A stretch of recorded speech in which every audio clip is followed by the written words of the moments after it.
Bonsoir à tous, 19h30 pile. Ravi de vous retrouver en ce mercredi. Et ça y est, changement de décor.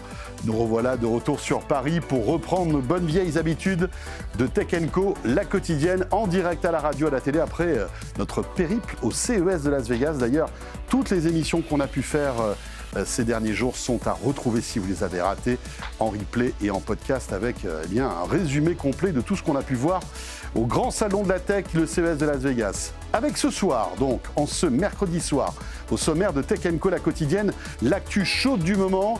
On va parler d'IA et de ce partenariat entre Apple et Google. Le prochain Siri pourrait être boosté à Gemini, on va en parler dans un instant. On évoquera aussi la déconfiture du métavers chez Meta avec encore des licenciements, plus de 1500 licenciements prévus chez Mark Zuckerberg. On va évoquer tout ça dans un instant. Et puis on reviendra encore une fois un peu au CES de Las Vegas avec les innovations de l'équipementier allemand Bosch qui a annoncé pas mal de choses, notamment dans le cockpit avec de l'IA et puis un partenariat avec Nvidia. On fera le point tout à l'heure. Voilà le sommaire de ce Tech & Co, la quotidienne. Un grand merci d'être là comme chaque soir. C'est parti. Tech & Co, la quotidienne, le débrief de la tech. Voilà, c'est fini la clameur de ce grand salon dédié à la tech. Ça y est, on se retrouve un petit peu dans une ambiance plus feutrée. Ça nous fait du bien quand même. On était bien là-bas quand même. On était bien là-bas, c'est vrai. Mais c'est vrai que c'est quand même assez mouvementé, assez bruyant. Ce grand CES édition 2026 que je vous le disais il y a un instant, vous pouvez retrouver en replay ou en podcast. On a vu quand même pas mal de bonnes choses, hein, Fred, quand on fait beaucoup de le point, robots, le recul. des robots humanoïdes. Voilà, voitures autonomes, etc. Beaucoup de e-santé, enfin bref. Allez sur la page Tech & Co pour réécouter ou revoir les replays. Sur le plateau, donc, Frédéric Simotel, vous l'avez retrouvé, qui n'est pas du tout jet-lagué. Tout va bien, ça va. Voilà, hein. Sur un calcul, il est 9h du matin. J'ose même plus calculer. Ça, c'est quand même assez dur. À tes côtés, Didier Sens est là. Salut Didier. Il était là pour la première du Tech & Co 2026 et il est encore là. Écoutez, pour notre retour à Paris. Quel fidèle compagnon. Tout va bien, Didier ? Oui, c'est un plaisir. Journaliste dédié à la tech. Et puis Yves Maître est là aussi. Salut Yves. Bonsoir. Encore une fois, voilà, c'est les fidèles de Tech & Co qui sont là. CES que tu as dû suivre, bien évidemment, à distance. Grâce à Tech & Co. Grâce à Tech & Co, entre autres. Voilà, un CES un rendez-vous que tu connais bien évidemment. Alors, pour débuter dans l'actu, cette info, vous savez que, voilà, on se moque un peu d'Apple, non pas sur leurs résultats financiers qui sont excellents, non pas sur leurs services, ils cartonnent, non pas sur leur iPhone, on le sait, hein, tout va bien, mais du côté de l'IA, c'est beaucoup plus discutable. C'est vrai qu'il y a eu quand même des décisions stratégiques qui n'ont pas porté leurs fruits. Visiblement, Apple a pris le taureau par les cornes, et nous annonce pour le printemps 2026 un Siri boosté à Gemini. Et c'est ça quand même l'info qu'il faut retenir. Et là, ce n'est même pas une rumeur. Apple a même confirmé cette information. Le moteur, le cerveau en fait de Siri 2, qui devrait arriver, je l'ai dit, au printemps prochain, tournera grâce à l'intelligence de Google et de Gemini. Forcément, c'est l'actu du moment parce que il y a plein de choses à raconter là-dessus et je voulais avoir votre avis sur cette information. Didier, est-ce que ça t'a surpris ? Alors, ça faisait un moment qu'on en parlait, qu'il y avait cette petite rumeur. On avait évoqué ChatGPT il y a quelques mois de cela. Après, on avait senti qu'il y avait un revirement et que Apple s'était rapproché de Google. Là, ça a été annoncé et confirmé par Apple. Hein. Oui, alors ce qui est intéressant, c'est qu'effectivement, donc Apple a senti qu'ils étaient un peu largués dans le domaine de l'intelligence artificielle. Ils se sont tournés vers d'autres solutions. Ils ont commencé avec OpenAI à faire un partenariat qui a marché plus ou moins bien, mais qui n'est pas du tout au niveau de ce qu'on peut attendre d'un Siri revisité. Et après avoir étudié manifestement les autres solutions, ils se sont décidés pour Gemini. Et pourquoi ? Peut-être parce que c'est l'IA la plus avancée aujourd'hui et surtout la plus modulaire, hein, puisqu'elle va permettre de personnaliser vraiment le fonctionnement pour s'adapter aux normes d'Apple. On sait qu'Apple est très, très soucieux de tout ce qui touche à la confidentialité des données. Privacy, c'est un peu leur image de marque. Sécurité de données. sachant que quand on parle de Google, c'est pas toujours ce qu'on pense en premier d'eux. Donc, ils vont devoir revoir un peu donc toutes ces procédures de manière à ce que l'IA de Google s'adapte à leurs règles à eux, qui sont des règles très sévères en matière de confidentialité de données. Moi, je trouve ça bien parce que ça veut dire que Gemini, qui est aussi arrivé un petit peu en retard, hein, ils ont lancé finalement Google a lancé son IA quelques années, on ne peut même pas parler de mois après OpenAI. Et au début, ils ont eu aussi des galères. On se rappelle de leur moteur de création graphique qui n'était vraiment pas au point. Vous vous rappelez de Bard, qui était le premier assistant censé concurrencer ChatGPT, qui était vraiment nul. Ouais. Puis en fait, Google a mis du temps, mais maintenant, franchement, moi perso, je suis passé à Gemini. Alors, je côtoie les deux, hein, ChatGPT et Gemini, mais Gemini est vraiment très très bon. Mais c'est intéressant parce qu'ils ont mis les bouchées doubles, Google. Ils ont débauché à droite à gauche pour remonter un peu le niveau de la recherche. Et ça a porté ses fruits. Aujourd'hui, moi aussi, j'utilise Gemini et je dois dire qu'il y a des moments où ça me bluffe vraiment, notamment tout ce qui est analyse de documents, programmation, etc. C'est quand même, ils sont très très en pointe là. La question qu'on peut se poser, est-ce que c'est un constat d'échec de la part d'Apple de faire appel à l'un de ses pires concurrents, parce que faut quand même, c'est ça le jeu un peu ambigu que ont ces géants du web. Apple et Google sont partenaires sur certaines choses, notamment sur le moteur de recherche qui est implémenté dans Safari. Ils laissent des dizaines de milliards, enfin Google donne des dizaines de milliards à Apple chaque année pour que lorsqu'on est sur le moteur Safari, vous recherchez quelque chose, vous arrivez sur Google, mais ils sont concurrents sur plein de choses, sur les smartphones, sur Apple Plan, Google Maps, enfin... L'App Store. Voilà, l'App Store, bien évidemment, Android, iOS, etc., etc. Mais malgré tout, voilà, Apple, Yves, fait appel à son pire concurrent, finalement, pour ajouter un cerveau à Siri, qui aujourd'hui n'en a pas, hein, il faut quand même le dire. Il y a deux questions dans ta question. Il y a l'association avec un concurrent. Est-ce que ce sont encore des concurrents ? Est-ce que ce sont encore des concurrents ? On va pouvoir peut-être débattre. Bien sûr. Et la deuxième question, c'est continuer ce que tu dis. Alors, maintenant que les choses sont officielles, les langues se délient en interne. Donc, quand on passe quelques petits coups de fil... Alors, la version que j'ai eue... Et le répertoire, je peux vous dire que le répertoire de Yves sur son téléphone, c'est quand même quelque chose. Donc, voilà. La version que j'ai eue, c'était... OK, on va améliorer Siri, on va faire... Au départ, hein, quand ChatGPT, on va faire notre ChatGPT à nous, mais à la sauce Siri, c'est-à-dire à la sauce Apple, avec toute la confidentialité, etc. etc. Donc ça a toujours été leur idée. Enfin, en tout cas, c'était une idée d'une certaine frange Apple traditionnelle, canal historique, je dirais. Okay, et puis, comme ils n'y arrivaient pas, ils ont dit, en attendant, on est obligé de passer par des applications. On va mettre dessus, donc on va avoir des applications, et entre autres, l'accord avec ChatGPT. Ouais. Et les gens qui auront un iPhone, ils auront un ChatGPT en tant qu'application.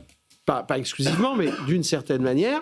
Mais on va continuer à faire notre Siri. Alors, ce nouveau projet, il l'appelait en interne, manifestement, Ajax. Okay, et il semble que, au moment où donc la question se posait, donc il y avait des équipes qui travaillaient sur ce fameux Ajax, qui avait pour but quelque part d'être la fondation de ce nouveau Siri, et d'exclure ChatGPT pour avoir... Voilà.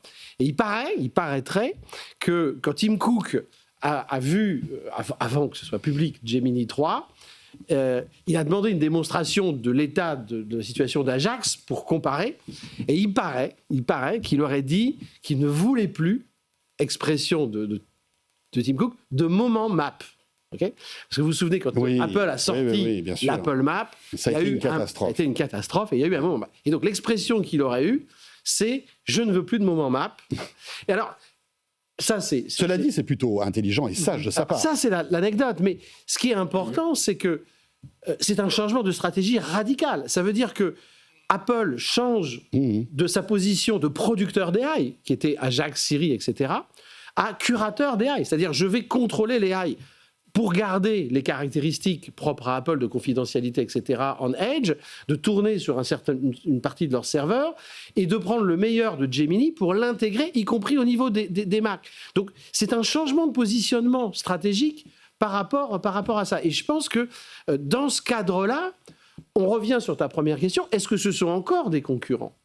Et c'est vrai que il y a quand même maintenant 2 points d'alignement. Le premier point d'alignement, c'est que Apple, qui se faisait payer par Google pour le search, va payer Google pour Gemini. Oui, enfin, pas dans les mêmes Je proportions. crois que c'est un milliard, non? C'est ça? milliard, C'est ce que j'ai compris. Enfin, on verra comment ça grandit, mais pas dans les mêmes proportions. Mais psychologiquement, c'est un changement. C'est-à-dire que tu es mon fournisseur, et de mon fournisseur, je te tiens par la barbichette dans l'autre sens. Okay, mais ça renforce la notion de partenariat par rapport au fait d'être concurrent. Et puis la deuxième chose, c'est où ils ont un intérêt commun, et je pense qu'on en parlera tout à l'heure, parce que c'est dans le sommaire que tu as décrit, c'est tous les deux ont un intérêt, c'est de sauvegarder la position dominante du smartphone par rapport à d'autres objets que OpenAI pourrait faire. Donc ils ont là aussi un intérêt commun. Et s'ils ne sont plus concurrents, parce qu'ils ont des intérêts communs, se pose la question de l'antitrust. Non pas l'antitrust sur Gemini, parce que là, fournisseur, c'est une relation de fournisseur, mais l'antitrust au sens large de se dire, est-ce que Apple et Google ensemble, s'ils ne sont plus ou s'ils sont moins concurrents, Apple a plus de 70% de part de marché aux États-Unis, est-ce qu'on n'est pas en train de faire quelque chose qui pourrait tomber d'une manière ou d'une autre sur l'antitrust? Fred, et quand on réfléchit à tout ça, on se dit quand même que c'est étonnant comme information, même si en plus elle a été confirmée. Mais d'après ce que j'ai compris, en fait c'est un Gemini qui est customisé, lavé, si je puis dire, de tous les pas les défauts de Google, mais en tous les cas de la porosité que Google a avec la publicité, avec tous ces trucs-là. Donc c'est vraiment un moteur. C'est un moteur qui va être façonné après avec les données d'Apple. Ils ont redéfini des standards de confidentialité et tout ça, mais moi je trouve que le coût est formidable. Alors effectivement, si la somme évoquée c'est 1 milliard, c'est quand même pas grand-chose par rapport à tout le reste pour être doté quand même de la meilleure IA aujourd'hui. Donc moi je trouve que c'est le cas de quoi on a. Ils récupèrent une meilleure IA et ils arrêtent. Ils vont continuer à dépenser de l'argent dans l'IA, mais en tout cas ils vont bénéficier des avancées de Google. 2, ils vont l'intégrer au smartphone. Nous, utilisateurs, que ce soit Gemini, que ce soit DeepSeek, que ce soit Siri, tout ça, nous, du moment que ça marche et tout ça, on s'en fout, en fait. On va être très content. Donc, l'utilisateur, il va être très content. 3, tu l'as dit, je suis entièrement d'accord avec toi, ça renforce encore la puissance du smartphone parce que tout le monde parle des lunettes. On verra quel sera le prochain. Et puis 4, ça affaiblit ChatGPT. Parce que il faut quand même parler du concurrent. Là, tout d'un coup, on a un OpenAI qui se dit à flûte. Là, clairement, le marché est en train de montrer qu'on est deuxième, voire troisième si on compte les acteurs chinois. Et donc là, c'est un coup qui marque, fort. Ça donne plus de crédibilité à Google sur ce secteur sur lequel il en avait besoin. Et alors, on avait déjà l'alerte rouge lancé par Sam Altman lui-même au sein du groupe. Bon là, il va relancer encore l'alerte rouge en disant bon les gars là, il faut qu'on bouge. Là, il faut qu'on bouge. Surtout que là sur les smartphones, tu te dis c'est perdu quoi, parce que d'un côté l'iOS va utiliser la Gemini et de l'autre l'OS Android ils vont utiliser Gemini. Donc mais après il faut voir jusqu'où va aller ce partenariat parce que OK, donc ils achètent la technologie de Gemini, mais elle va être à la sauce d'Apple. Ça veut dire que finalement, ce Gemini-là, qui s'appellera Siri 2 ou je ne sais pas quoi, ne communiquera pas avec Google Maps, ne communiquera pas avec Gmail, il communiquera avec Apple Plan, avec tous les services d'Apple, si vous voulez, d'après ce que j'ai compris. Il y a plusieurs couches. La couche, ce qu'Apple appelle Apple Intelligence. Voilà. Apple Intelligence, c'est leur propre truc à eux chez Apple. Donc, c'est leur fondation qui, justement, gère le noyau dur de l'IA. Toutes les données qu'il y a sur notre téléphone. Voilà, et qui permettent d'attaquer directement les applis. Donc ça va rester tel quel. Je pense que le Gemini va être plutôt un complément sur la recherche d'informations, sur les accès à l'extérieur, sur tout ce qu'on fait avec une IA aujourd'hui avec ChatGPT, mais tout ce qui est liaison avec le smartphone, ça sera encore le Apple Intelligence. Mais tu vois, quand tu poseras la question à Siri, qui sera donc drivé par Gemini, et que tu lui dis, tiens, je vais aller chez Didier Sens qui m'a invité à boire un coup. Là, ça va être Plan qui va être lancé ou Google Maps ? Ah non. C'est ça la question. Et alors, il y a un moteur dedans qui va faire la discrimination, qui va dire tiens, c'est une information de tel type dont il a besoin, donc je vais la chercher sur le web ou je vais la chercher sur le carnet d'adresses, etc. Et donc là, en l'occurrence, il va passer par plan. Il ne va pas aller chercher Maps. Hein. Non, mais c'est intéressant Ouais, de bien voir sûr, ouais. stratégiquement comment ça va se passer. Et quand on boit un coup avec Didier, c'est du soda. Hein, on ne boit pas d'alcool entre nous. C'est bien connu. Enfin, tout Paris le sait. Donc, voilà. Cela étant, moi, il y a une chose qui est très intéressante dans ce que, tu viens de dire, Didier, et c'est une conséquence, c'est qu'est-ce que ça va donner en Chine. Le deuxième marché d'Apple, c'est la Chine. Et Gemini et Google n'est pas autorisé en Chine. Okay, et pour le moment, tiens, j'avais pas pensé à ça. Google s'est toujours dit... Enfin, ça va être Alibaba, là-bas. Ça va être Alibaba. Et Apple a toujours dit, j'ai une version mondiale. Là, tout d'un coup, qu'est-ce que je fais? Quand c'était Siri ou Ajax, si c'eût été Ajax, il n'y avait pas de problème. Donc, qu'est-ce que ça veut dire? Ça veut dire que comment ça va réagir entre la Chine et pas la Chine. Et s'il y a deux versions, ça veut dire qu'il va y avoir deux vitesses. La vitesse chinoise et la vitesse américaine. Très bien. Mettons-nous dans ce cas de figure. Théorique, hypothétique, mais pas improbable. On se dit, la première vitesse va être les États-Unis, la deuxième vitesse va être la Chine. Imaginons que ce soit l'inverse. C'est-à-dire qu'en fait, imaginons qu'il soit obligé en Chine d'avoir un Gemini chinois, type DeepSeek ou autre, et que les résultats soient meilleurs pour les Chinois que pour les non-Chinois. Qu'est-ce que ça voudrait dire? Donc, derrière cette affaire d'éventuelle fragmentation, si toutefois il y avait fragmentation entre un Apple chinois et un Apple rest of the world, va se poser tout d'un coup des interrogations. Est-ce que tu ne crois pas que si c'est un Gemini complètement, on va dire, aseptisé des données Google, et que ce serait ça simplement un LLM sans lien avec Google, est-ce qu'il ne pourrait pas être accepté par les autorités chinoises?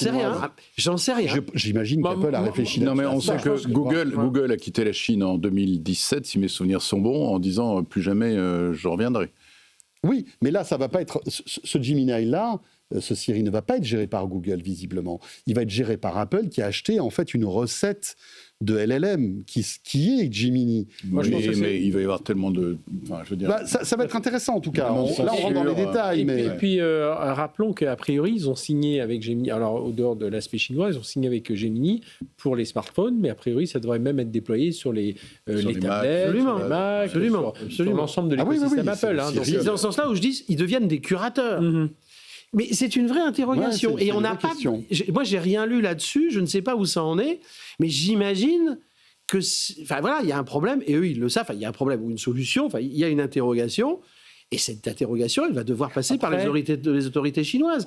Et si on parle de septembre, il n'y a pas beaucoup de temps pour discuter, négocier, s'entendre avec l'autorité chinoise. On parle même du printemps 2026, là, dans quelques mois.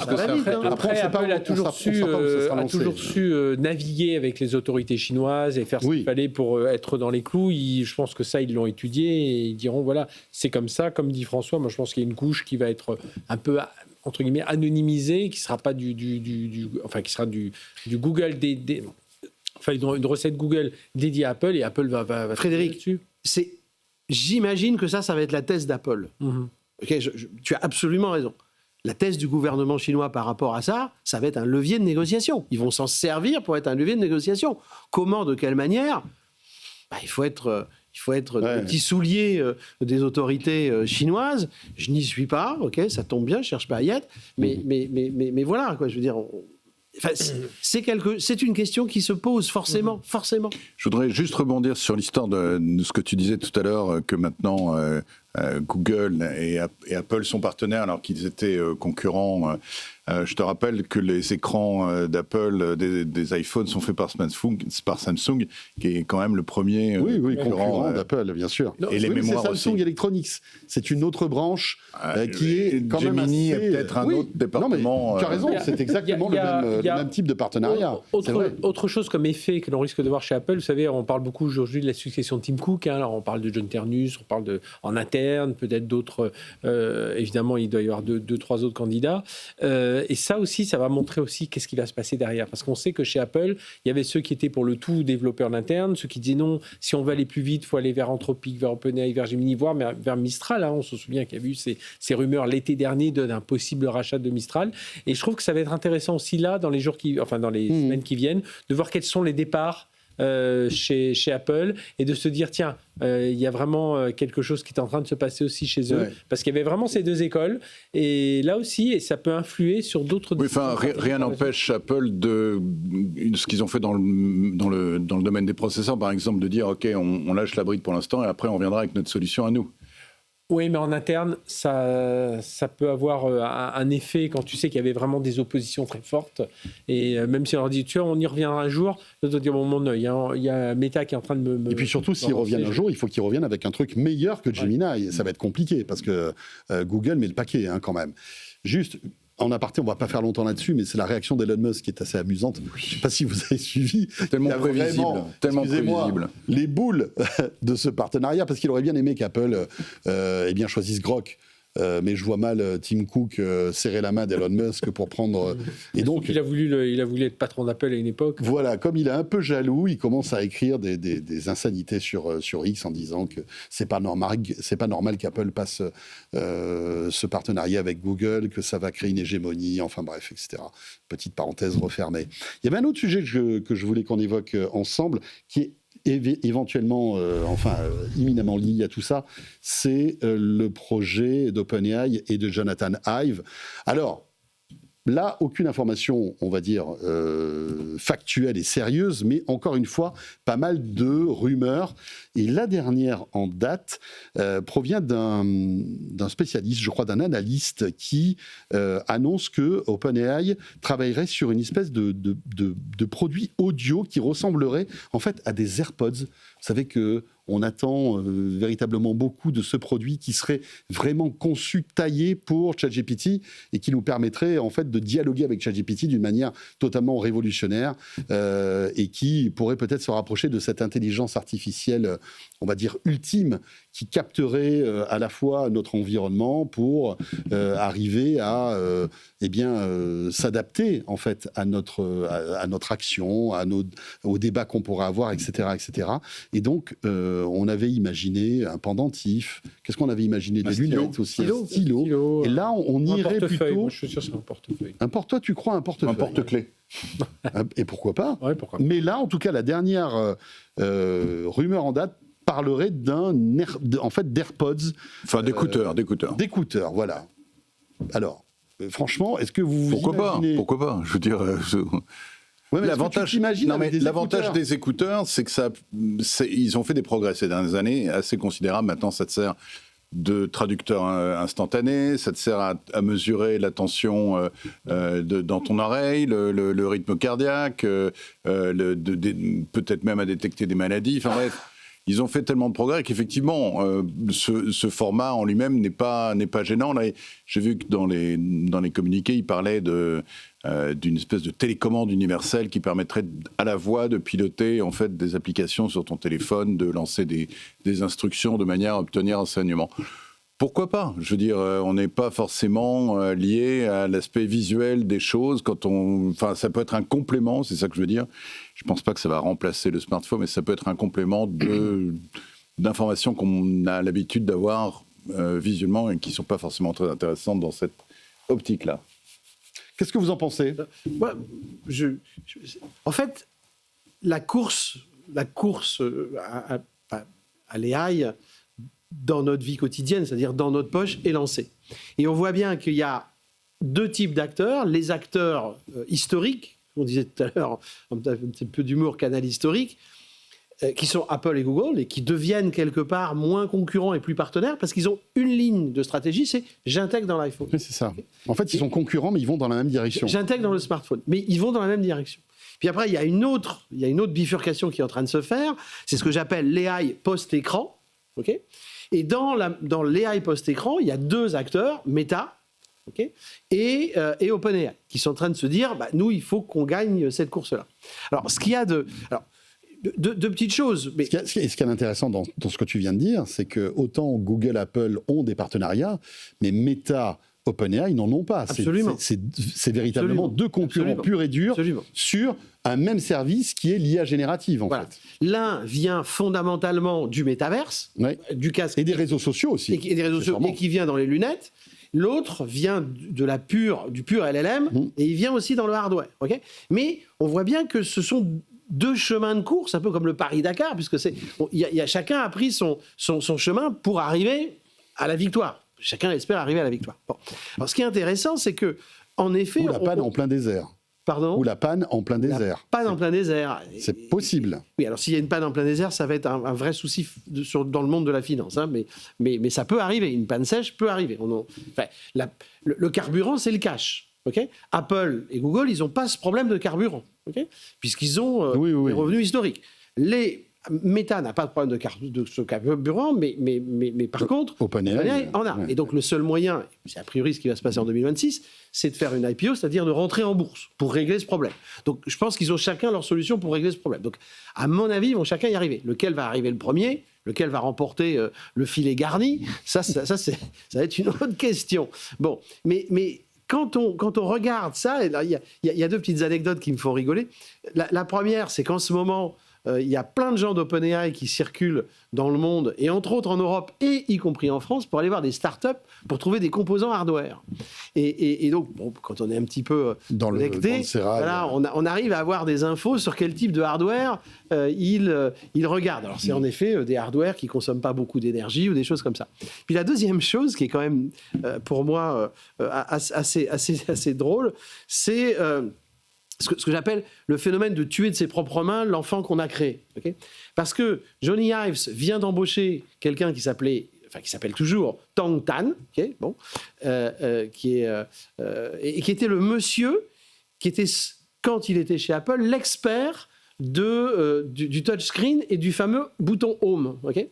Et donc c'est assez cocasse de voir Ives qui embauchent son spécialiste, parce que c'est eux qui ont inventé le tactile, qui ont démocratisé le tactile, qui ont créé cette interface. Il embauche pour réinventer en fait une interface qui n'a rien à voir. Pour tuer ce qu'il avait lui-même inventé. Je trouve ça, c'est assez cocasse. Et donc, en fait, ils sont en train de créer le AI post-tactile avec les gens qui ont inventé le tactile. Fred, là-dessus ? Oui, moi je trouve qu'on a quand même un petit souci. Là, bon, ça fait un an à peu près qu'ils travaillent ensemble. Alors on imagine, il y a tout le développement technique et tout ça. Moi, ce qui me fait un peu peur, c'est plus on attend, plus le facteur adoption risque de s'éloigner et voilà, et que ça fasse un flop, ou enfin que ce soit pas vraiment l'appareil révolutionnaire tel qu'on l'attend. Renforçant du coup le et puis surtout il faut que ça fonctionne, tu vois, parce qu'on a connu plein de trucs là qui marchaient pas. Là, alors évidemment, il y a des normes techniques, il faut intégrer l'IA, on voit bien. Alors Sam Altman a dit, on a déjà fait des tests sur des prototypes, ça marche très bien, etc. Mais voilà, après moi c'est toujours ça, c'est l'adoption. Comment ça peut être D'ailleurs, on parle de ça parce que c'est innovant, mais apparemment il ne renonce pas pour autant à d'autres objets. Et peut-être que finalement on l'aura, le stylo, le pendentif, bien sûr. le truc, et l'un n'empêche pas l'autre, c'est ça en fait. Moi, ce que je comprends pas, c'est qu'ils auraient dû licencier une technologie à des constructeurs en fait. Parce que réinventer OpenAI ready, et paf, tu te retrouves avec des écouteurs, je sais pas moi, JBL, ils ont peut-être déjà pensé que ça marche pas. OpenAI ready, tu sais, un peu comme il y avait à l'époque Alexa ready ou Google Home ready. Parce que tu vois, aujourd'hui, réinventer l'interface homme-machine, et on en reparlera tout à l'heure quand on dira avec le métaverse, c'est quand même compliqué aujourd'hui. Mais tu vois, le geste, la voix... Et puis OpenAI, il n'est pas une boîte de hardware. Lancer un nouveau produit, c'est pas évident. Je pense que là, on est en train de discuter, et en effet, l'AI post-écran, c'est pas gagné, je suis d'accord, mais il faut aussi se mettre dans une autre logique, qui est une logique purement financière. Comme on l'a dit tout à l'heure, il ne faut pas qu'il tombe en panne sèche. Il faut donc qu'il fasse une IPO, ce qui est prévu. Et pour faire une IPO, il faut raconter une histoire qui fait rêver. Ouais. Et je pense qu'il y a l'option technologique qu'on vient de discuter, mais il y a une autre option, un autre regard sur ce type d'annonces et de rumeurs qui sortent, c'est de faire de la mousse, de faire du buzz pour préparer une IPO, pour avoir suffisamment d'énergie. Du marketing. Du buzz. Du buzz. Yves, Didier et Fred, il est bientôt 20h. On va s'accorder quelques secondes de pause et on va revenir pour la deuxième partie de notre débrief de l'ActuTech. On va parler de l'électricité qui devient un vrai problème aux États-Unis. Parce que tous ces serveurs, tous ces data centers d'IA consomment énormément d'énergie et vous allez voir, ça pose de vrais problèmes.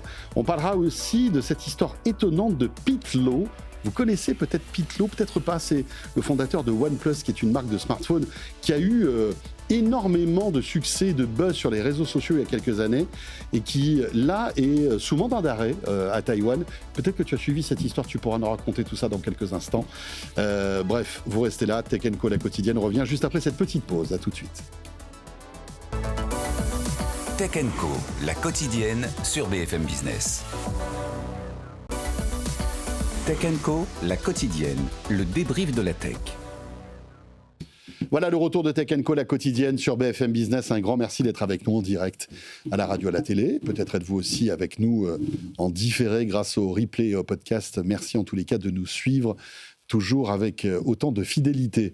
Avec ce soir, pour commenter l'actualité, Yves Maître, que vous connaissez bien sûr, Operating Partner, Jolt Capital.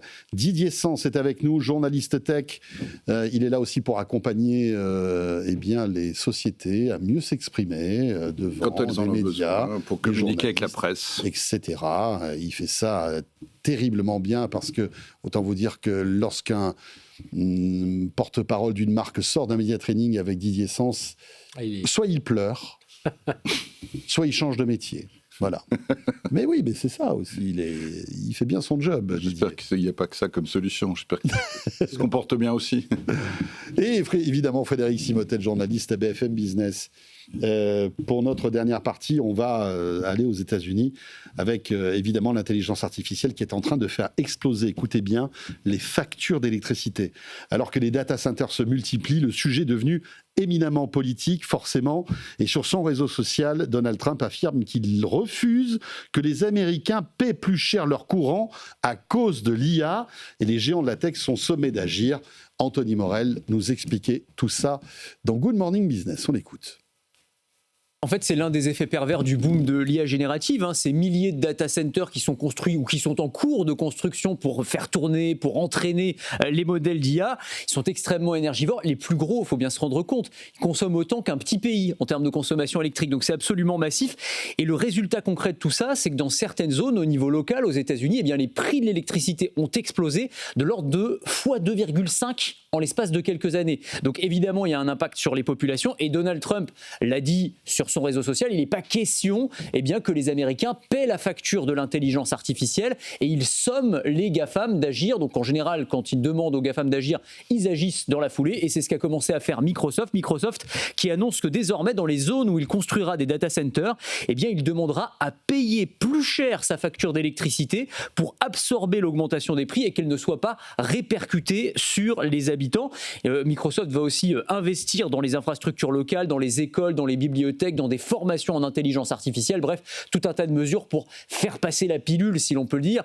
Parce qu'en fait, il faut bien comprendre que les data centers, c'est un peu comme les prisons ou comme les centrales nucléaires. Tout le monde comprend l'intérêt que ça a, mais en fait, personne ne veut les avoir à côté de chez lui parce que, évidemment, ça a des impacts concrets, là, en l'occurrence, sur les prix de l'énergie. Alors, c'est pas la seule solution. Google, par exemple, de son côté, teste le fait d'alimenter certains data centers avec des mini-réacteurs nucléaires qui sont spécialement installés pour ça.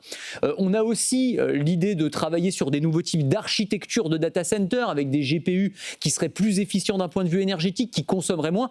Et tout ça, ça va être nécessaire parce qu'en réalité, la consommation, elle va continuer à exploser. C'est inévitable. C'est ce que dit notamment un rapport de l'Agence internationale de l'énergie publié il y a quelques mois. La consommation électrique totale des data centers va plus que doubler d'ici 2030. Ça représentera la consommation électrique d'un pays comme le Japon. Et à ce moment-là, les États-Unis consommeront plus d'énergie pour faire tourner leur data center que pour la production d'acier, d'aluminium, de ciment et de produits chimiques combinés, bref, de tous les électro-intensifs. C'est dire l'enjeu que cela représente. Et c'est sans doute l'enjeu le plus complexe à résoudre, parce que, certes, alors notre ami Jensen Huang produit des milliers de GPU, les lieux, on peut les trouver, mais l'énergie pour alimenter tout ça, surtout qu'on sait qu'aux États-Unis, le réseau électrique, dans certains États, très vétuste, est loin d'être, on va dire, irréprochable. En Californie, souvent, quand il fait très chaud l'été, les réseaux tombent parce qu'ils sont vétustes, comme tu le dis, mal entretenus, etc., parce que ce sont des sociétés privées qui s'occupent de ça. Donc, en fait, Et c'est puis, bien beau. c'est pas seulement des sociétés privées, c'est qu'il y a un vrai morcellement dans l'État, dans le. Oui, c'est ça. Oui, il y en a. le pays. Il peut y avoir plusieurs opérateurs dans un même État. Voilà, Ça. et puis qui sont pas forcément interconnectés. Voilà. Donc, problème.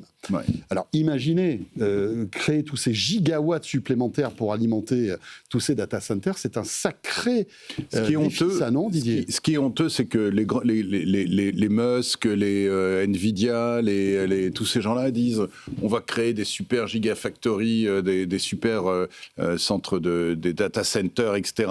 de X gigawatts, voire Elon Musk parlait de terawatts, etc. Il faut savoir que ça consomme l'équivalent d'une ville de je ne sais pas combien de milliers ou de millions d'habitants. De toute façon, si je regardais un chiffre là, si tous les data centers prévus là sont construits aux États-Unis, en 2030, la consommation totale sera 945 terawatts, c'est à la consommation du Japon. C'est ça. Tout Voilà. simplement. Voilà. Que pour les data centers. Tu parles pas des Américains. Non, là, je parle des data centers. Alors, ça ne concernera que. Alors, c'est dans les fourchettes hautes. Hein, on est à 10-12% de la consommation électrique totale. Il y a encore de la marge pour. Non, mais enfin, ça les veut quand même dire que... les projections disent que d'ici 10 ou 15 ans, il faudra. Ces data centers vont consommer l'équivalent de dizaines, voire de centaines de centrales nucléaires. Donc il y a un vrai problème. Moi, je veux bien qu'on aille vers le progrès et que c'est magnifique d'avoir des data centers qui vont nous faire d'intelligence artificielle, mais l'irresponsabilité des entrepreneurs est quand même énorme. Ouais. C'est-à-dire qu'on balance comme ça l'idée qu'on va créer de plus en plus d'usines, de machins, de trucs, sans savoir comment on va s'approvisionner en électricité. Alors, c'est vrai que Microsoft, Google et des gens comme ça pensent à eux-mêmes à fournir leur propre énergie. Maintenant, est-ce que c'est faisable? Est-ce que c'est jouable dans un enjeu, dans un avenir de 10-15 ans? J'en sais rien. Alors, gros enjeu sur la batterie aussi, puisqu'on était au CS, on en parlait tout à l'heure, ça fait 3 ans que l'on voit ça. C'est tous les fabricants de batteries pour la maison, de batteries pour ta petite usine et tout ça. C'est assez incroyable de voir tous ces fabricants. Alors, il y a encore 2 ans, c'était juste la petite batterie pour alimenter quand tu pars en camping. Hop, tu mets ton camping-car, ta télé, parce qu'il ne faut pas s'en séparer, ton barbecue, etc. L'année dernière, c'était ta batterie pour alimenter ta maison s'il y avait une coupure. Là, j'ai vu des batteries, c'est carrément pour ta petite entreprise. Tu as une batterie qui va stocker l'électricité. Alors, il faut quand même la produire pour stocker quelque chose, il faut quand même qu'il y ait de la production. Mais on voit qu'ils sont tous aussi en train de se dire bon, on va un peu se débrouiller par nous-mêmes. Après, je trouve que moi, pour en avoir parlé au CES avec plusieurs personnes autour de justement ce besoin, ils ont un côté pragmatique, les Américains, en disant écoutez, ouais, on avance, ça avance en même temps. Il n'y a pas d'affolement. Une tendance suivre. Ouais, voilà, non, mais c'est la pénurie. Vous savez, la pénurie, c'est pas immédiat. On va trouver les solutions, on va avancer. C'est cette confiance qu'ils ont à la tech et tout. Enfin, moi, ça me surprend toujours.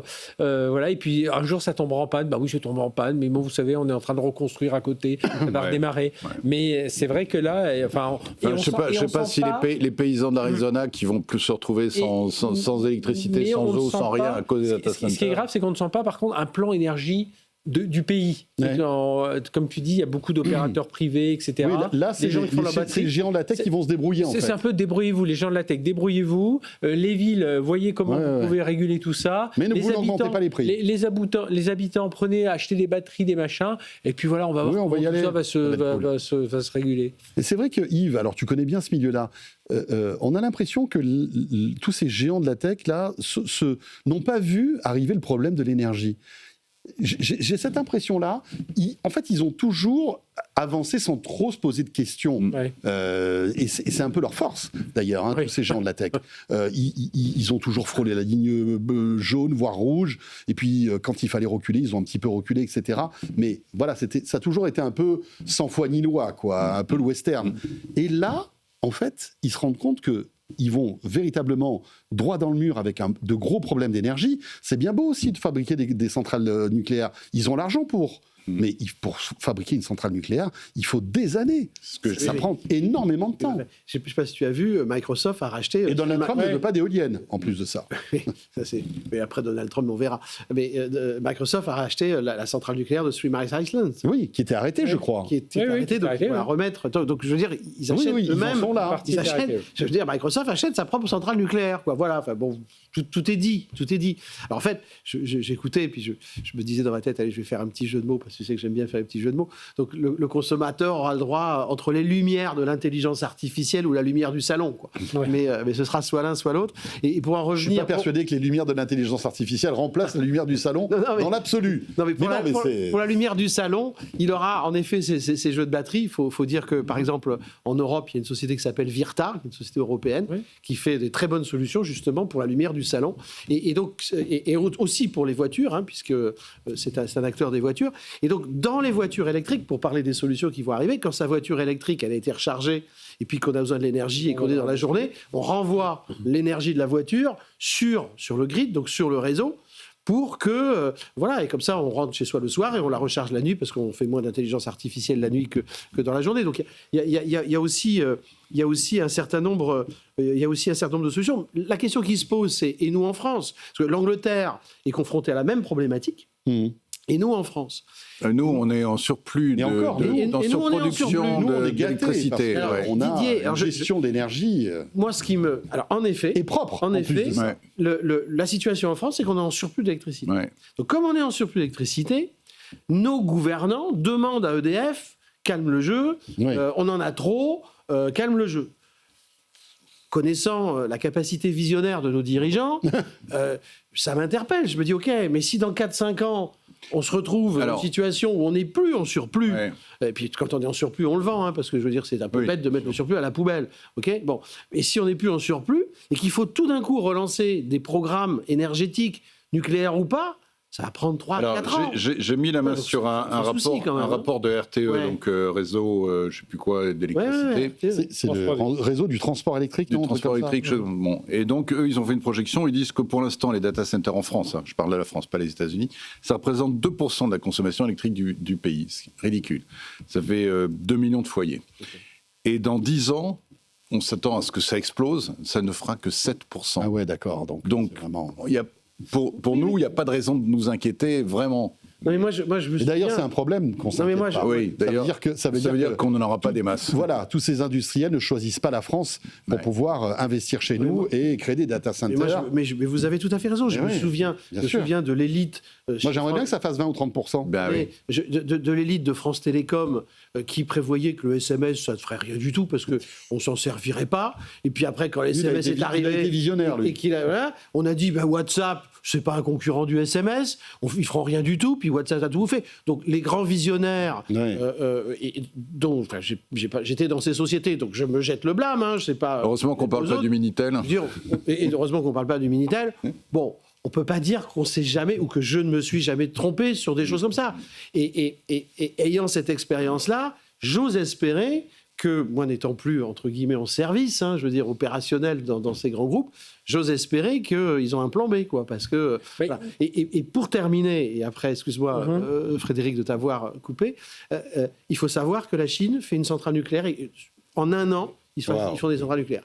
Et là... Mais tu as vu les champs d'éoliennes qu'il y a là-bas. Tu roules pendant 1 heure, tu n'as que des champs d'éoliennes. Et c'est ce que dit... Et pareil pour les c'est ce que dit Jensen panneaux solaires. Huang, il dit aujourd'hui, la grosse où on est vraiment en retard par rapport à la Chine, c'est la capacité énergétique, où on est nowhere. On a probablement les meilleurs chips, les siens forcément, on a probablement les meilleurs LLM, mais en énergie, par rapport à la Chine, on a un gros... Après, il parie beaucoup aussi au fait que tous ces chipsets qui seront toujours plus puissants, toujours plus petits, machin, consomment un peu, enfin, soient développés de façon un peu plus frugale, hein, consomment un peu moins. Ouais, mais comme il y aura Regarde ça. beaucoup plus, Parce comme que- tu auras toujours besoin encore plus d'IA, ben en fait, Ouais, mais ça compensera.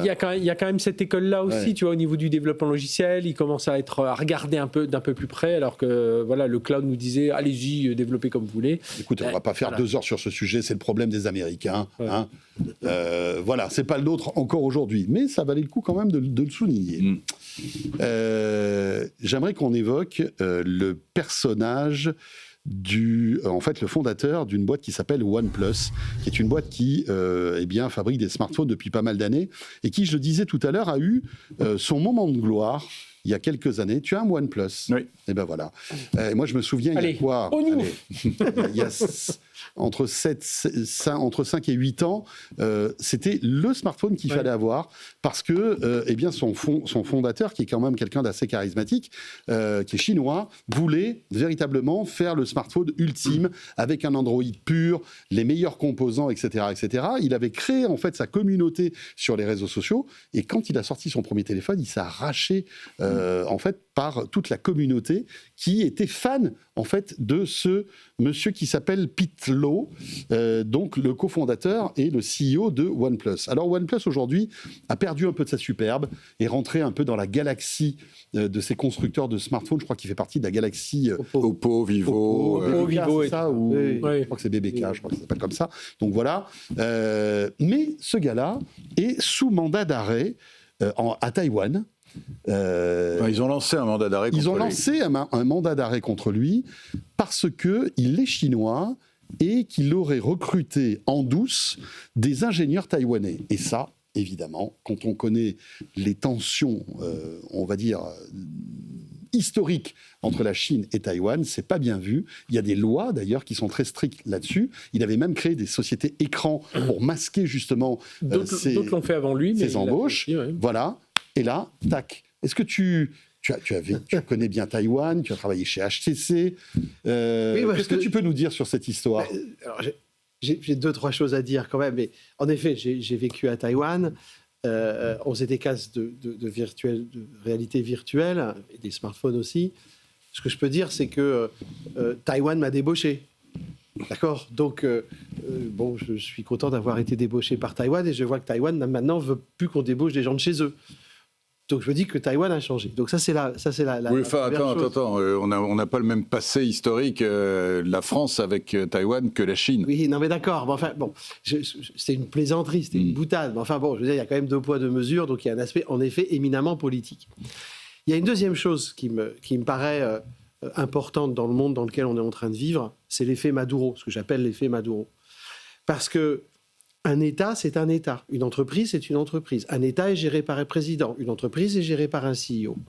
Normalement, quand on attaque un État, on attaque un État. Donc, il y a des institutions, etc. Et on ne fait pas une prise d'otage comme ça. C'est atypique, quoi. Enfin, je veux dire, OK. Si, ça se fait. Oui, ça se fait. mais Maintenant, ça se fait. je veux dire, c'est assez... Enfin, ça s'est fait de rares fois, on va dire. OK.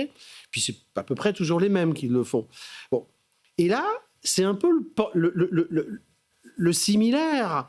On n'attaque pas la personne morale, OnePlus. On fait une prise d'otage, c'est-à-dire le CEO qui est normalement qui est le représentant de cette société, parce que c'est la société qui a mis ça en place. On attaque le CEO au pénal. Donc c'est quelque part à peu près la même chose. C'est le responsable de l'entreprise, oui. Oui, d'accord, mais enfin, je veux dire, normalement, c'est comme dans un pays, c'est le responsable du pays, mais c'est le pays que tu vas attaquer. C'est pas le responsable du pays, il y a une législation. De la même manière, on n'attaque pas le CEO comme ça, je veux dire, des CEO au pénal aujourd'hui, parce qu'ils auraient enfreint une législation, on attaque l'entreprise. C'est rare d'attaquer le CEO. C'est-à-dire que de la même manière, c'est pour ça que je fais un parallèle avec l'effet Maduro, c'est-à-dire que, et c'est pour ça que ça choque, et c'est pour ça que ça choque l'ensemble des gens. Je veux dire, c'est quand Alstom a été accusé, ou la BNP a été accusée par les Américains, tout d'un coup, le patron de BNP, il ne s'est pas retrouvé au pénal, ou le patron d'Alstom ne s'est pas retrouvé au pénal. Alors bon, chez Alstom, il y a eu une petite dérive, on le sait, il y a eu, je crois...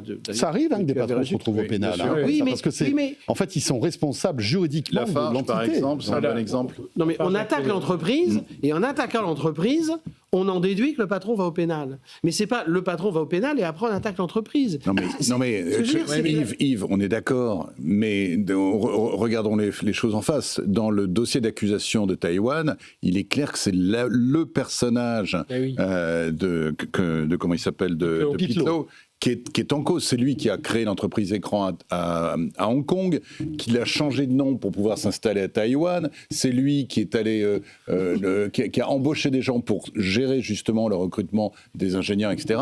Il est personnellement impliqué. Tu vois ce que je veux dire? J'ai pas dit ça. J'ai dit qu'il doit y avoir un procès contre l'entreprise et que ce procès contre l'entreprise doit Ouais. mettre en évidence que la responsabilité, c'est un tel. Mais- Ok. Mais oui, mais c'est Mais je important. C'est important de suivre un process Ouais, législatif. Et quand c'est arrivé à un certain nombre d'entre nous d'être CEO d'une entreprise. Nous, non. Ton entreprise est en permanence attaquée. En permanence, tu as des procès. En permanence. Plus tu es riche, plus tu as de procès, au demeurant. Okay, et donc, en permanence, tu as des procès. Et tu es protégé par la structure de personne morale de ton entreprise. Si cette structure, si en attaquant cette structure, on démontre qu'il y a une faute personnelle, une faute de gestion, une faute personnelle, à ce moment-là, tu es attaqué à titre personnel, voire même par ta propre entreprise. Qui Maintenant, se... peut-être que les lois de Taïwan ne sont pas les mêmes. Mais je pense que là, pour moi, on est plus dans une histoire d'image. Tu vois, aujourd'hui, Taïwan, ils gardent leur indépendance grâce à leur compétitivité, leur innovation, etc. Ils doivent continuer à avoir ça. Et là, je pense que c'est un gros coup de poing donné sur la table en disant, écoutez, surtout un Pitlow, comme le disait François, qui était connu dans le monde et tout ça. Et là, c'est pas juste, on accuse Oppo, enfin OnePlus / Oppo de nous piquer des ingénieurs. C'est carrément, on l'accuse lui, on voudrait qu'il aille en prison. Tu vois, pour moi, que ça serve de leçon. Et voilà. Et pour moi, c'est de dire ça, c'est de dire maintenant, on sait que d'autres ont eu cette idée-là. Stop. En 2027, Taïwan risque d'être embarqué par les Chinois. Il y a cette date, un peu tout le monde regarde ça un peu en ligne de mire. 2027, est-ce que est-ce que la Chine envahira l'île de Taïwan? On verra. Mais en tout cas, pour moi, c'est ça, c'est de dire, voilà, on vous montre un exemple, qu'il soit Pitlow, qui s'appelle Jack Ma, si ça avait été Alibaba, qui s'appelle machin, enfin, quel qu'il soit, aujourd'hui, on l'attaquera en pénal, il sera arrêté, il ira en prison à Taïwan. Et c'est histoire de dire, je pense aux autres patrons, les gars, on touche pas à nos ingénieurs parce que nous, c'est notre survie. Notre survie passe par eux. Juste pour conclure, après on termine avec un dernier sujet. Il y a un deuxième point qui est quand même important, c'est qu'avant on volait les secrets, maintenant on vole, on embauche, on chasse les gens qui savent faire ces secrets. Et donc en fait, le secret n'a plus d'importance, c'est le savoir-faire qui a de l'importance. Et on revient à l'intelligence artificielle. Le savoir-faire prend une importance phénoménale dans le monde et c'en est la preuve. D'ailleurs, moi j'aurais mis des mandats d'arrêt, enfin si j'étais des mandats d'arrêt. On ne sait pas si les ingénieurs pourraient eux-mêmes être poursuivis, ceux qui ont accepté. Haute trahison. Haute trahison, ouais. Mais comme il nous reste quelques minutes, j'aimerais qu'on évoque aussi ce sujet qui représente bien un petit peu on va dire les dérives de Meta et on va dire les erreurs stratégiques. Après, tout n'est pas jeté avec l'eau du bain, et l'actualité elle est simple, c'est que visiblement Mark Zuckerberg vraiment réduit la voilure concernant le métavers. Mais ça c'est pas nouveau, ça fait des années que on se rend compte qu'il a du mal à faire décoller son masque de réalité virtuelle, même si ça existe toujours, il va en sortir de nouveau, etc. Mais la fréquence est moins importante, on en entend beaucoup moins parler. Ça lui a coûté 70 milliards de dollars de développer cet écosystème métavers. Il a même changé le nom de sa société. Il s'appelait Facebook avant. Il s'est dit, tiens, le métavers, ça va être méta, on change tout, on va complètement révolutionner le truc. Il s'est entêté dans cette voie-là. Et voilà. Alors qu'on sait depuis les années 90 que c'est absolument pas une solution. Regarde ça. Tu as envie de vivre avec un truc sur les yeux qui te bouge ton espace naturel. Oui, parce que si vous êtes avec moi à la radio, Didier montrait les écrans où on voyait une pauvre fille, une dame. Un pauvre avatar avec son... C'était même pas, c'était un dessin animé en fait. Moi, je me rappelle très bien en 92, vous vous rappelez de Jaron Lanier ou pas? Ça vous dit quelque chose, non? C'était le bonhomme qui avait théorisé le métaverse 1992. Et il expliquait en gros, c'est un truc de geek, quoi. L'idée de la réalité virtuelle, de la réalité augmentée, etc., etc. Il avait un casque, il avait des gants pour manipuler des objets, etc., etc. 92, 2002, 2012, 2022, il ne s'est rien passé. On en est au même point. Ce n'est pas du tout une voie d'avenir. Ça a servi à créer des applications métiers qui ont effectivement un intérêt sans doute pour la fabrication mais assez anecdotique quand même. Mais c'est un marché d'hyper niche. Je ne comprends pas pourquoi il s'est entêté dans cette voie-là. Moi, quand on en avait parlé il y a très très longtemps déjà, j'avais dit, mais à mon avis, c'est pas une bonne voie pour Meta, c'est pas du tout leur cœur de métier. Tout le monde me dit, tu connais rien, c'est le progrès, etc. Il y en a qui sont comme ça. Oh pétard, là ça balance. Ça envoie des scuds, les amis. Et alors attendez, pour terminer, parce que l'actu qui est importante, c'est quand même... Il vient à 1500 personnes. Il vit à 1500 personnes qui étaient dans l'équipe Meta. Enfin, dans l'équipe Métavers. Et il dit aux autres, maintenant, allez travailler sur les lunettes. Voilà. Alors, c'est ça, c'est-à-dire que malgré tout cet investissement, ces 70 milliards, ne sont pas allés à la poubelle, parce qu'il y a une partie quand même qui a été utilisée pour développer les lunettes. On est d'accord? Enfin, j'imagine Qu'est-ce que tu en penses, toi, Yves? Alors, moi, je suis. Alors, rappelons que tu étais patron d'HTC. Voilà, moi, Oui, le sur Vive. ce domaine-là, c'était Ouais. mon concurrent. Donc, tu vois, quand j'ai lu ça, Mais bon, mais même HTC à l'époque n'était pas révolutionnaire. Enfin, non, mais HTC va pas bien aujourd'hui. Non, mais- La VR, ils ont du mal, quoi. Et à l'époque, tu devais aussi batailler et pour moi, quand j'ai lu cette imposer tout news, ça. quand j'ai lu cette information ce matin, je me suis. Voilà, ça rapproche. Je sais pas, c'est pas du tout un ami, Marc. Je veux dire, c'est pas. Bien sûr, je l'ai rencontré quelques fois. C'était un concurrent, donc forcément, on est amené à échanger d'une manière ou d'une autre. Hein, ok, dans un cadre légal, bien entendu. Mais voilà, je me suis mis dans ses chaussures ce matin et je me suis dit, ouais, c'est compliqué parce que moi, j'ai eu cette même démarche à faire. Donc, j'ai arrêté chez HTC les studios de jeux. À cette époque-là, quand on vire des gens, vous savez, c'est vraiment pas drôle, quoi. C'est pas vrai, c'est pas un plaisir. Quand on est obligé de constater que sa stratégie avec laquelle on a motivé ses équipes, Oui, oui. on les a portés ensemble, on a cru, tout d'un coup, on est obligé de dire, les gars, il faut replier, il faut rentrer le bagage et il faut faire la retraite de Russie. Voilà, c'est compliqué. Donc, par-delà, moi, je pense aussi aux hommes. Et c'est une aventure qui s'achève. Est-ce qu'on pouvait prévoir? En tout cas, moi, quand je suis parti chez HTC pour faire ça, voilà, j'ai été aussi aveugle que lui, quelque part. Donc, j'ai la même... Voilà, je comprends Tu étais qu'il est aveugle plus- parce que tu avais le masque, justement. Voilà, c'est Tu ça, voyais pas probablement. trop, Donc, tout à fait. voilà. Maintenant, il n'a pas, en effet, tout jeté, puisqu'il y a une partie des brevets du savoir-faire qui va récupérer Pour les dans les lunettes.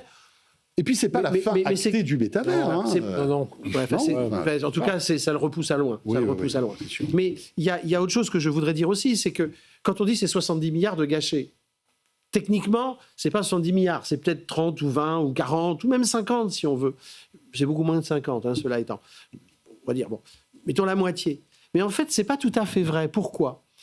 Et là, c'est une autre gymnastique, c'est une gymnastique financière. Sauf que quand vous êtes CEO, vous avez une gymnastique financière. C'est-à-dire que vous êtes obligé de dire à vos actionnaires, j'investis dans la recherche.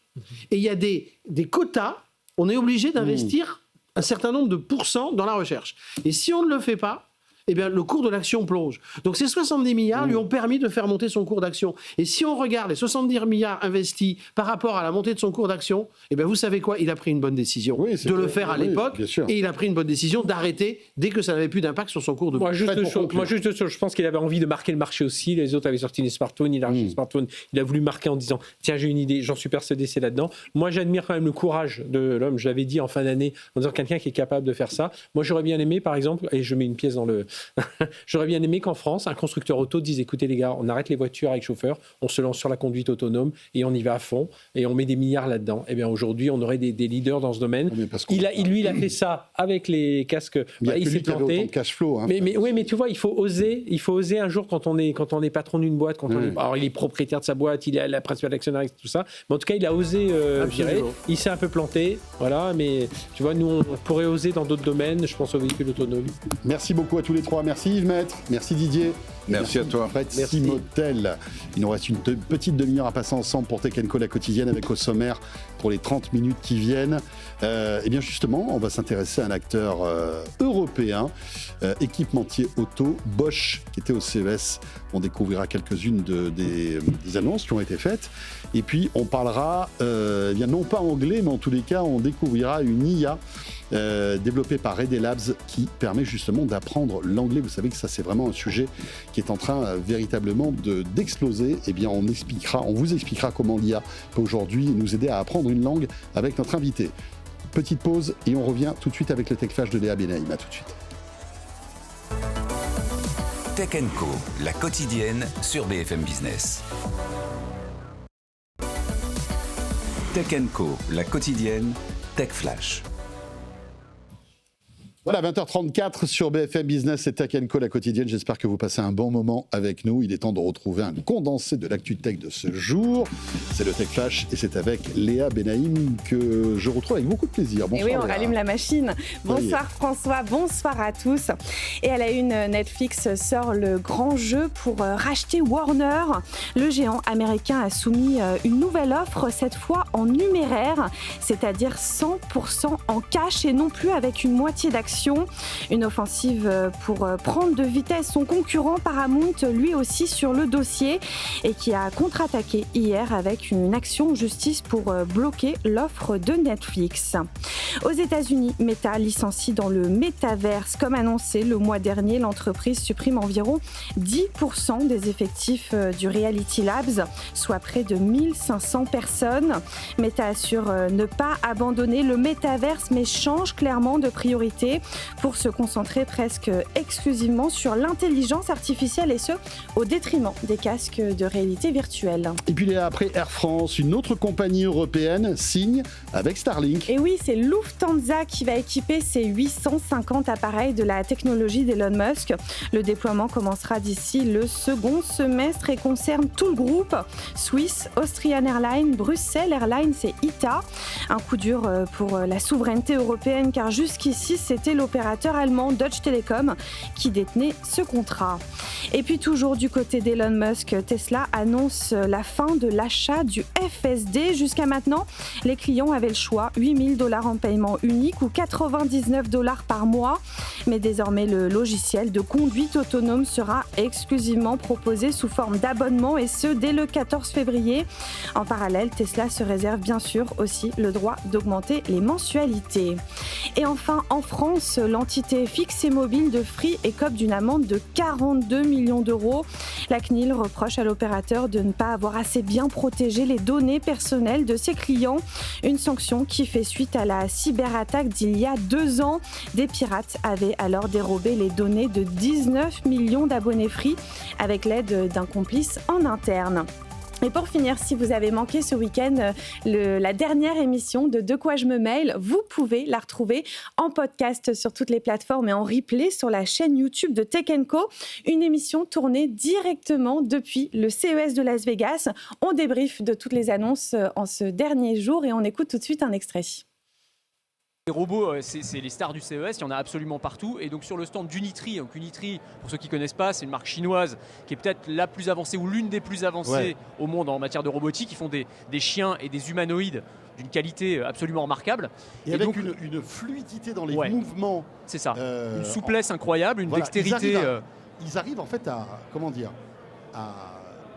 reproduire en fait les mouvements humains avec une précision qui est dingue. Exactement.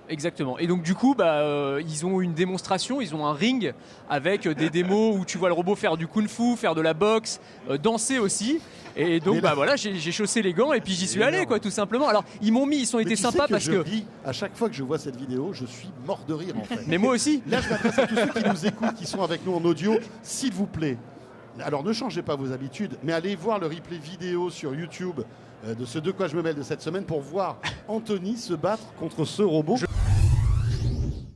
Voilà, et pour retrouver l'intégralité de ce De quoi je me mêle diffusé le week-end dernier, vous allez bien sûr sur la plateforme BFM Business, mais aussi sur la chaîne YouTube de Tech & Co. Voilà, 20h38, on va retourner encore une fois au CES de Las Vegas avec notre invité. On va parler automobile. Tech & Co, la quotidienne, l'invité.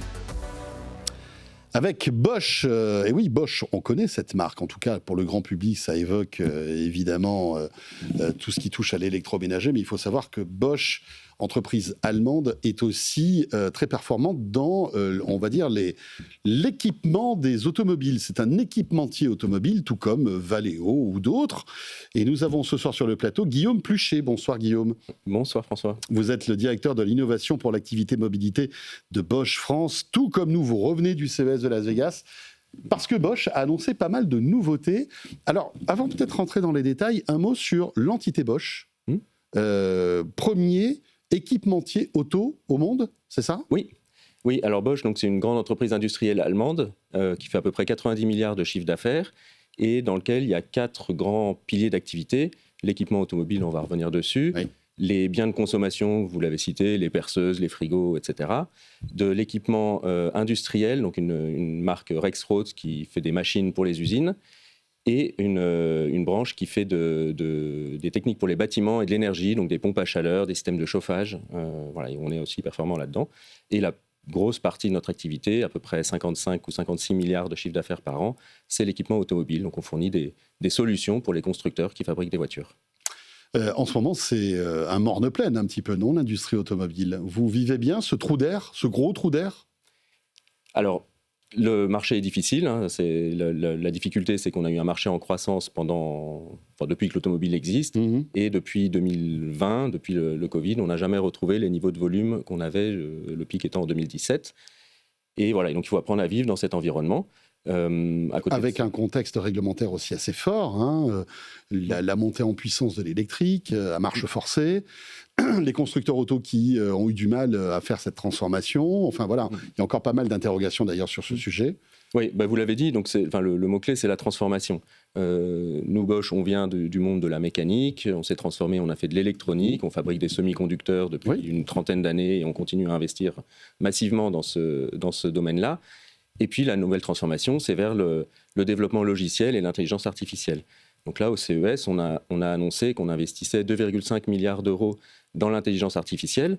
Donc c'est un domaine qui n'est pas nouveau pour Bosch. Hein. Ça fait une dizaine d'années qu'on avait un centre Bosch pour l'intelligence artificielle. On a travaillé dans la recherche, dans le développement, on a déposé de nombreux brevets. Et puis là, avec ces 2,5 milliards, on va mettre en série, mettre dans nos produits l'intelligence artificielle. Alors, il y a pas mal de choses que vous avez annoncées, hein, notamment, vous redéfinissez un petit peu comment dirais-je, la vision du cockpit, qui est, on va dire aujourd'hui, un cockpit, c'est quoi? C'est un volant, des pédales, toute une série d'écrans ou on va dire, de systèmes qui informent en fait le conducteur. Comment vous l'imaginez, vous, ce cockpit, et qu'est-ce que vous avez annoncé au CES? Alors, effectivement, c'est ce qu'on appelle le cockpit intelligent. C'est un cockpit, donc le cockpit, vous l'avez décrit, c'est vraiment l'interface avec le conducteur, les passagers du véhicule. Oui. Et donc avec ce cockpit intelligent, on intègre le contrôle par la voix d'un agent d'intelligence artificielle qui permet les fonctions très basiques vous dites en langage naturel, j'ai trop chaud, la clim va se réguler, ça c'est assez basique. Mais on vient intégrer, on a un partenariat avec Microsoft, on vient intégrer les outils de productivité de Microsoft, donc Teams, Outlook, et en interagissant avec votre voiture, vous pouvez lui dire connecte-moi à la réunion Teams qui commence dans 5 minutes, résume-moi mes 2 derniers emails, place une réunion avec mon chef vendredi matin, et de façon complètement naturelle. Et puis, du fait qu'on est Bosch et qu'on connaît l'automobile, on prend évidemment une grande attention à la sécurité des passagers et du conducteur, et donc on peut coupler ça avec des aides à la conduite en disant quand une réunion Teams commence, on va proposer de mettre le régulateur de vitesse, par exemple, pour que l'attention du conducteur soit soulagée d'un certain nombre de paramètres.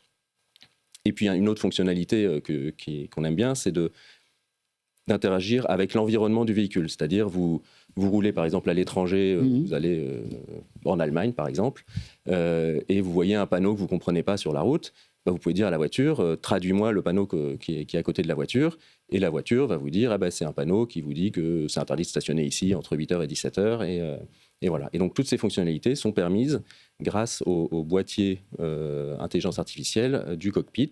Donc il est équipé d'un processeur NVIDIA très puissant. Oui, parce que vous avez annoncé aussi un partenariat avec NVIDIA, au CES. Voilà. Alors, ce qui est intéressant, c'est que vous imaginez encore un cockpit, alors qu'il y a aujourd'hui on va dire des projets automobiles où il n'y a plus de cockpit, parce qu'on part du principe que la voiture va être autonome. Quel est votre point de vue là-dessus, et est-ce que vous imaginez que demain la voiture sera autonome, comme on a pu le voir au CES, peut-être avez-vous testé Zoox ou Waymo, etc. Ça marche, c'est au point. Il faut que ça arrive en Europe. Bon, ça, on ne sait pas trop quand. Voilà. Mais vous y croyez ? Oui, le robot taxi a de l'avenir. Et on voit, ça fonctionne effectivement très bien aux États-Unis, très bien en Chine. Il n'y a aujourd'hui pas d'acteurs en Europe pour ce type de développement. C'est un problème, non ? Pour la société, peut-être qu'effectivement, les usagers européens seraient contents d'avoir ça. Non, mais même mais pour Bosch... Oui, d'innovation, d'expérimentation, etc. En plus, vous êtes un acteur européen. Alors, on a beaucoup expérimenté. On a eu des projets aux États-Unis. On a un grand partenaire en Chine qui travaille là-dessus. Mais nous, Bosch, on veut fournir des systèmes pour les véhicules que les gens achètent aujourd'hui. Et on est une industrie de volume. Waymo, ils ont peut-être 2000 ou 2500 voitures qui roulent dans le monde. Renault, ils en font 2 millions par an. on préfère équiper une Renault avec un système d'aide à la conduite performant qui va réellement mettre le conducteur en sécurité, et donc alors oui, il y aura encore un cockpit, plutôt que de fournir quelques briques logicielles ou un radar ou quelque chose à Waymo. Effectivement, moi en tant que directeur innovation, je rêverais de travailler sur un projet comme ça. Après, d'un point de vue business, c'est quand même important d'adresser... Non, mais je parlais, on a l'impression qu'en Europe, il y a toujours ce frein à l'innovation. C'est-à-dire qu'aux États-Unis, on dérégule et dans des États, on peut tester des voitures et il y a des robotaxis. En Europe, on n'en parle même pas, en fait. On ne sait même pas si ça va arriver un jour. Je parle de cet écart et de cette, comment dirais-je, de cette pression finalement technologique qu'on va avoir au bout d'un moment. C'est-à-dire que on va progresser aux États-Unis, on va progresser en Chine, et nous, pendant ce temps-là, qu'est-ce qu'on fait ? C'est ça. Mais on s'éloigne un peu du sujet. Mais vous, comme vous êtes équipementier auto, j'imagine que c'est une question aussi que vous devez vous poser finalement, tout comme je l'ai posé à Valeo il y a quelques jours. Oui, mais donc on est bien placé pour vendre et pour fournir des systèmes pour équiper une firme qui ferait des robotaxis demain en Europe. J'espère et je souhaite qu'on puisse les fournir. Mais pour l'instant, ça n'existe pas, c'est vrai. Qu'est-ce que vous avez annoncé d'autre ? J'ai vu des photos d'un truck rouge impressionnant, avec équipé de capteurs partout. Voilà, effectivement. Donc ça va vous plaire, puisque c'est justement de la conduite autonome. Ah, très bien, un merci. camion, donc un truck américain conçu avec un partenaire qui s'appelle Kodiak, qui fait une suite logicielle de véhicules autonomes, pour équiper ce genre de truck d'un système de conduite autonome avec des capteurs et des calculateurs Bosch dans ces gros camions. D'accord. Voilà. Donc et ça, c'est réservé. Alors, c'est quoi ? C'est une expérimentation ? Ce type de camion risque de rouler sur les routes américaines bientôt ? Ah oui. Ce type de camion va rouler sur les routes américaines. Et effectivement, comme vous dites, c'est de l'apprentissage aussi pour nous, pour le jour venu, transférer cette technologie ailleurs dans le monde. On fait beaucoup de validations et de tests d'aide à la conduite en Chine, qu'on transfère en Europe sur les projets qu'on a pour nos clients européens. Et ça, c'est l'exemple d'expérimentation aux US pour ramener ici. Eh bien, on croise les doigts pour que tout cela arrive très vite en France. On a le savoir-faire européen. On parle beaucoup de souveraineté, mais voilà, un exemple frappant, c'est Bosch. Je parlais de Valeo aussi, boîte européenne magnifique qui fait beaucoup de choses aussi pour ces véhicules autonomes. Il faudrait qu'on avance un petit peu quand même ici en Europe. Merci beaucoup, Guillaume Pluchet, directeur innovation pour l'activité mobilité de Bosch France. Merci. Merci beaucoup. Et direction tout de suite la rédaction, non pas de Tech & Co. J'ai retenu ma leçon, puisque Tech & Co a été rebaptisé. Maintenant, ça s'appelle BFM Tech. Notez-le. Et on retrouve tout de suite Salomé Ferrari qui est avec nous. Tech & Co, la quotidienne. La chronique techandco.com. Eh bien, justement, ce jingle est à refaire, mesdames, messieurs. C'est maintenant BFM Tech, c'est tout nouveau, c'est arrivé aujourd'hui. Exactement. Voilà, on rebaptise. Alors, Tech & Co, l'émission reste Tech & Co sur BFM Business. La chaîne YouTube Tech & Co reste sur Tech & Co aussi. Mais sur le web, ça devient BFM Tech, notez-le. Et Salomé, c'est une annonce qui devrait faire mal à Adobe. Apple vient d'annoncer le lancement de Creator Studio. C'est un abonnement qui regroupe en fait tous les logiciels pro dopés à l'IA d'Apple. C'est une offre complète et surtout moins chère. Alors comment tout ça se présente, Salomé ? Et oui, face à la quasi-hégémonie d'Adobe, Apple a décidé de frapper fort. L'entreprise vient d'annoncer Creator Studio, un bundle de 10 applications professionnelles. Et attention, il y a du lourd. Au programme, des logiciels comme Final Cut Pro, Logic Pro et même Pixelmator Pro qui arrivent pour la première fois sur iPad. Apple y ajoute une couche de services, notamment pour sa suite iWork, avec par exemple un accès à des banques d'images, le tout parsemé de fonctionnalités IA. Alors ici, contrairement à Adobe, qui est très ciblé autour des corps de métier, Apple va plutôt jouer la carte du multitâche et surtout de l'interopérabilité. L'idée, c'est vraiment de pouvoir passer d'une idée à une œuvre finale, que ce soit musique, audio ou texte, sans changer d'écosystème. Donc par exemple, tu vas avoir une idée, tu vas la noter sur ton iPhone, tu vas filmer avec l'iPhone. Après, tu arrives chez toi, tu vas pouvoir commencer à monter avec ton Mac. Okay. Et puis si tu pars en vadrouille, tu peux continuer sur l'iPad sans aucun problème. L'autre gros argument d'Apple, c'est la simplicité. Parce que quand on a des idées, on n'est pas forcément super doué en montage, par exemple. Crois-moi, vraiment sur parole. Et ça, Apple l'a bien compris, puisqu'il va proposer une interface très fluide et très instinctive, comme Apple a toujours su le faire avec de l'IA cette fois-ci.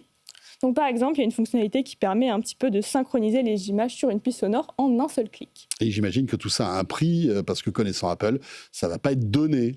et bah, tu vas être assez surpris parce que l'offre ne coûte que 12,99 € par mois. Donc à peine pour tout ça, en fait. Pour tout ça, pour toutes les applications que je viens de te citer. Donc ça, c'est quand même un gros coup dur pour Adobe, qui propose plutôt son offre quasi similaire à quasiment 79 € par mois si on s'abonne sur un an. Bref, c'est de la simplicité avec certes quelques fonctionnalités en moins quand même, mais c'est quand même de la simplicité 5 fois moins cher. Alors ça peut être surprenant parce qu'on n'a pas eu l'habitude d'Apple qui s'est plutôt battu toute sa vie contre des applications tout en un. Mais là, cette fois-ci, il y a un but assez clair, c'est siphonner le nouveau cœur de cible d'Adobe.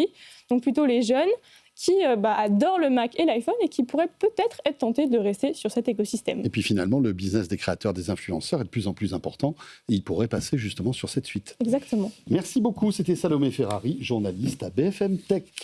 20h50, on va réviser notre anglais maintenant avec notre invité grâce à l'IA. Tech Co, la quotidienne, la start-up. Et Étienne Jeanvrin nous a rejoint sur ce plateau. Bonsoir Étienne. Bonsoir. Vous êtes le CEO d'ED Labs. Vous présentez Emma, qui est une IA qui nous aide à apprendre l'anglais. Expliquez-nous. Tout à fait. C'est une obsession que j'ai depuis une quinzaine d'années maintenant, de comprendre un peu comment les langues se séquencent, comment elles s'apprennent. Et je trouvais que la meilleure manière d'apprendre une langue, c'était à travers un avatar IA qui ressemble à l'un de nos caractères Pixar ou Disney qu'on avait l'habitude de voir sur nos écrans quand on était jeune. Et qui s'appelle Emma. Emma. D'accord. Donc Emma, ça va être notre interlocutrice, notre prof d'anglais, c'est ça ? Votre prof d'anglais, voilà, exactement. Le but, c'est d'avoir une sorte de safe place, donc un endroit où vous pouvez faire des erreurs, où elle peut vous corriger, mais avec toute la bienveillance que vous pouvez imaginer, et pas d'avoir honte de faire des erreurs, pas d'avoir honte de parler et de ne pas bien parler. C'est ce que permet justement l'IA de manière générale et c'est ce que permet encore plus le produit Emma qu'on a développé autour de ce concept. Alors, il y a beaucoup d'applications aujourd'hui qui disent grâce à l'IA, on va apprendre les langues étrangères beaucoup plus rapidement, etc., etc. Tarte à la crème, l'IA, ou vraie révolution dans la méthode d'apprentissage d'une langue pour quelqu'un? Alors, je pense qu'il faut faire la distinction entre ce que l'on vend de manière un peu magique en disant que l'IA va d'un coup permettre à tous de bien apprendre, que ce soit l'anglais d'ailleurs ou d'autres matières dans l'éducation. L'IA, c'est avant tout un outil qui vous permet, si vous avez, vous, la motivation qui vous permet d'aller plus loin, plus vite, et qui est surtout disponible tout le temps. Donc si de base, vous n'avez pas la motivation d'apprendre... C'est pas l'IA qui va faire des miracles, on est d'accord. Mais en revanche, si on a envie, si on n'a pas les moyens de se payer, parce que l'idéal, on est d'accord, c'est d'avoir un prof. OK ou pas? Oui, d'accord avec ça? L'idéal, c'est d'avoir un prof. C'est d'avoir un prof qui va vous donner 1 heure par jour, qui va vous expliquer, etc., les erreurs que vous faites. Voilà, mais on n'a pas forcément tous les moyens. Là, l'IA peut être un substitut intéressant, à votre avis? C'est ça? Alors, plus qu'un substitut intéressant, même avec un prof, en complément, l'IA est intéressant en complément. Sans prof, elle est encore bien plus intéressante pour 3 raisons. Elle est disponible. Oui. Un prof n'est pas disponible. Ah non, c'est sûr. Elle s'adapte beaucoup plus rapidement qu'un prof parce qu'elle a accès à beaucoup plus de données. Donc un prof va s'adapter à vous selon ce qu'il connaît, ce qu'il a déjà vu par le passé, avec éventuellement d'autres élèves ou avec éventuellement ce que lui a vécu de sa propre éducation. Oui, mais son métier, c'est d'enseigner la plupart du temps. Donc, c'est dur d'enseigner. Il connaît son job. C'est dur d'enseigner. Absolu. Oui, Je pense que enseigner, c'est l'un des métiers les plus difficiles et en même temps les plus passionnels. Je pense que vous ne pouvez pas être un bon enseignant si vous n'êtes pas passionné par l'enseignement. C'est très complexe. Moi, j'ai voulu moi-même à un moment devenir enseignant.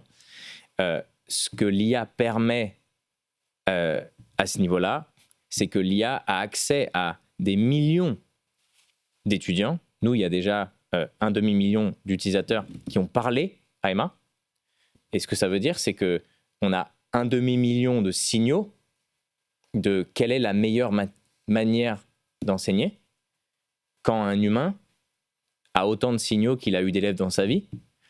Et donc, il y a forcément une limitation humaine qui n'est pas forcément négative. Et je pense encore aujourd'hui que le meilleur des professeurs est bien meilleur que la meilleure des IA. Mais le problème, c'est qu'il n'y a pas... Enfin, c'est rare. Mais ce meilleur des professeurs, vous ne l'aurez pas. Non, c'est clair. Vous, dans votre salon. Et puis, il vaut mieux avoir une IA peut-être moins parfaite, mais qui nous accompagne au quotidien. Alors, ce qui est intéressant, vous avez un profil plutôt cool, j'ai envie de dire, Étienne. Je vous remercie. Vous parlez 8 langues, vous avez écrit un livre sur l'apprentissage des langues. Vous avez aussi eu avec Spiku le lauréat la meilleure app Google en 2020. Et vous êtes aussi sur TikTok avec une grosse communauté. C'est intéressant. Comment vous avez eu cette idée en fait de créer Emma ? Est-ce que l'IA générative, les LLM, style ChatGPT, Gemini, révolutionnent aussi la manière que vous avez de penser à créer une application ? Et est-ce que ça révolutionne les avatars aussi, cette IA générative, à votre avis ? Oui et non. Il n'y a jamais de réponse simple à ces questions parce que l'IA en tant que telle, encore une fois, est un outil. Si vous ne savez pas utiliser l'outil, vous ne saurez pas produire avec cet outil. Un outil, ça s'apprend. Avec l'IA, nous, aujourd'hui, notre business, c'est 50% fait par l'IA. Nos campagnes marketing, elles sont à 50% faites par l'IA. Il y a beaucoup de choses qui sont faites en IA. Mais faire en sorte que l'IA soit aussi efficace qu'elle puisse l'être, donc donner tout son potentiel à l'IA, c'est encore très humain, finalement. C'est nous qui devons lui donner une structure, lui donner un curriculum, de la même manière que si demain vous avez un professeur de langue, c'est important qu'il ait à côté une sorte de trame, de livre, de curriculum, où est-ce qu'il veut vous emmener, pour que vous-même, en tant que étudiant, en tant qu'utilisateur, en l'occurrence pour nous, vous ayez une sorte de vision de là où vous allez aller. Et Emma, c'est ça. C'est pas juste une application qui vous permet à un moment donné de parler anglais. Oui, c'est ça. Mais c'est aussi cette vision qu'elle vous donne à 6 mois. D'accord. Vraiment cette envie de dire, dans 6 mois, tu vas arriver là, ne t'inquiète pas, fais-moi confiance. Et on va le faire tous les deux. Et on va le faire tous les deux. Avec un avatar qui apporte de l'empathie, de l'humanité, et puis surtout qui est patient. C'est ça qui est génial avec l'IA. Merci beaucoup Étienne. Ça s'appelle Emma. Ça cartonne déjà, on le disait, puisque vous avez été numéro 1 sur les App Store en France en décembre dernier, à l'occasion de Noël. Donc à tester. Merci beaucoup d'être passé par le plateau de Tech & Co, Étienne. Je vous remercie. Étienne Jeanvrin, donc CEO et fondateur de ED Labs. Pour terminer ce Tech & Co, ce mercredi, bien sûr, on sera là demain jeudi, dès 19h30, radio, télé, comme chaque soir. Un grand merci de nous suivre et à demain. Tech & Co, la quotidienne sur BFM Business.